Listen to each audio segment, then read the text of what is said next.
தீபாவளினா பளிச்சுன்னு ஞாபகத்துக்கு வர்றது பட்டு, பட்டாசு, பலகாரம். பலகாரம்னா ஞாபகத்துக்கு வர்றது மந்த்ரா கடலை எண்ணெய். அபார ருசி, ஆரோக்கியமான உடல் நலம். தீபாவளி அன்னைக்கு மட்டும் இல்ல, என்னைக்குமே கிச்சன்ல இருக்க வேண்டியது மந்த்ரா கடலை எண்ணெய் தான்.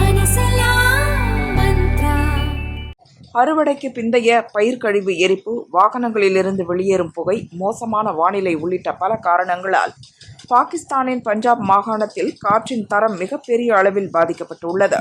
AQI எனப்படும் காற்றின் தர குறியீடு நாளுக்கு நாள் மிக மோசமான நிலையை அடைந்து வருகிறது. பொதுவாக AQI 50லிருந்து 100 வரை இருந்தால் அது மனிதர்கள் மூச்சுவிட தகுந்ததாகவும் பெரிய அளவில் பாதிப்பு ஏற்படுத்தாது எனவும் கூறப்படுகிறது. அண்டை நாடான பாகிஸ்தானின் லாகூரில் AQI அளவு 577 என்ற மிக மிக மோசமான நிலையை எட்டியுள்ளது. குஜ்ரன்வாலா என்ற இடத்தில் இது 632 என்ற அளவை எட்டியதால் மக்கள் மூச்சுவிடவே முடியாமல் திணறுகின்றனர். பல இடங்களில் தன்னார்வலர்கள் மக்களுக்கு முகக்கவசங்களை இலவசமாக வழங்கி வருகின்றனர்.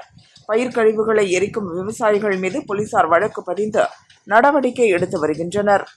அனுமதிக்கப்பட்ட அளவுக்கு மேல் கரும்புகை கக்கும் வாகனங்களை ஓட்டிச் செல்வோரிடம் உடனுக்குடன் அபராதம் வசூலிக்கப்படுகிறது.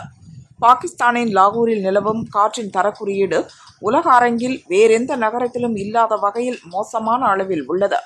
இதன் மூலம் உலகிலேயே காற்று மாசு அதிகமுள்ள நகரங்களின் பட்டியலில் லாகூர் முதலிடம் பிடித்துள்ளதாக அந்நாட்டு பத்திரிகைகளை செய்தி வெளியிட்டுள்ளன. காற்று மாசை தடுத்து மக்களின் உடல்நலம் பாதிக்கப்படாமல் இருக்க அரசு தகுந்த நடவடிக்கை எடுக்க வேண்டும் என அந்நாட்டு மக்கள் வலியுறுத்தியுள்ளனர்.